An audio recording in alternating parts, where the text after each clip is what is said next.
right, speaking of the UK, leaving Europe, Daily Mail columnist Katie Hopkins is with us, who is a favourite guest on this programme because she speaks so clearly and she speaks from the heart, and we like her. You want to take a victory lap? Because on this programme about a week ago you were saying, we got to get out, and they did. Go. Thank you. I thought you were going to say, speaking of Armageddon, here's Katie Hopkins. But yeah, of course, I'm delighted we voted leave, although today the city is in chaos once again. Our stock market has returned, as you can see, is buoyant. But the man that we thought was going to lead us out of Europe, Boris Johnson, the man that led the campaign, has just said that he isn't standing for the leadership of the Tory party or to lead us out of Europe. He's basically been stabbed in the heart by his running mate. And so we're all in complete shock here. It's a complete sense of disbelief. Hold on a second, Katie. I don't want to get too far into the intricacies of chaotic British politics, but there is an intriguing backstory here which makes British politics sound like a series from the House of Cards. Now, you say that Boris Johnson was stabbed in the heart. We said he was stabbed in the back.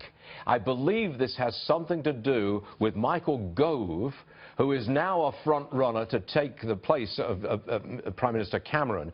Give me that backstory. Is it something to do with Mr. Gove's wife? Tell me. Oh, yes. And she writes for the same newspaper that I do. Our rivalry is very clear. I don't think she's a great writer. I don't like her column. And in fact, I don't like anything about her. But she is a sister of mine on our paper. The sisterhood's really strong here. Yeah, right. But basically, Michael Gove is her husband. And last night, an email was leaked from her account, basically saying that unless Boris Johnson made some promises about Europe, that her husband shouldn't back him. And so she's seen now very much as the puppet master, controlling her little puppet husband, Michael Gove, who has stuck a knife straight in the heart of his running mate. So Sarah Vine and I, we need to have some words, and we need to have those words pretty soon, and I will be writing a column on her later on this afternoon. I want you to do it on our show, OK? I want words. OK. Now, President Obama, he's got his own theory on why the Brits decided to leave Europe. He told NPR, I'm going to quote for you here, there's a xenophobia and anti-immigrant sentiment that's flashing up, not just in Great Britain, but throughout Europe. That has some parallels with what Mr. Trump has been trying to stir up here. So, what do you feel about that? You Brits, because you want out of Europe, are you just a pack of xenophobes? So that's what's being levelled at every Leave voter, is that you are thick, you are a racist, and fundamentally you are stupid. I don't think I'm any of those three things. I would refute that. We're not thick, we're not stupid, and we're not racist. We just want to see the Britain that we used to know. Currently, we do not live in United Kingdom. We live in ghetto kingdom. There are ghettos of different cultures. Multiculturalism has not worked here in the UK. I think we're just being honest about that. We want to control the flow of migrants into our country. We do not want free movement of people. And you know what? If that makes me racist, OK, fine. But I would say to Mr. Obama, now that we have voted to leave the EU, he's at the back of the line as well for the number of people I listen to anymore. He's into his retirement, so I say ciao, ciao for now. OK.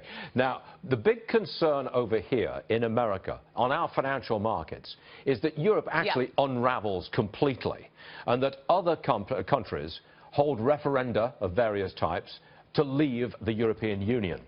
Do you think that's likely? Yeah, I think you're spot on. 24 countries are currently discussing holding a referenda. Certainly our closest brothers and sisters, that would be France. So we're talking about a Frexit. Sweden, I don't know what that is, Swexit, and Denmark, Dexit, I guess.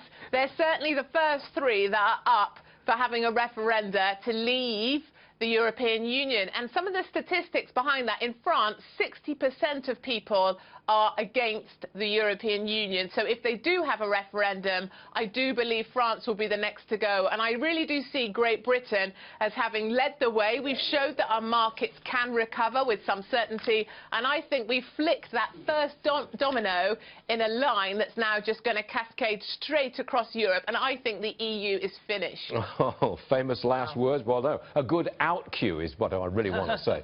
Katie Hopkins, thanks for joining us. It's always a pleasure, and I mean that. Thanks very much.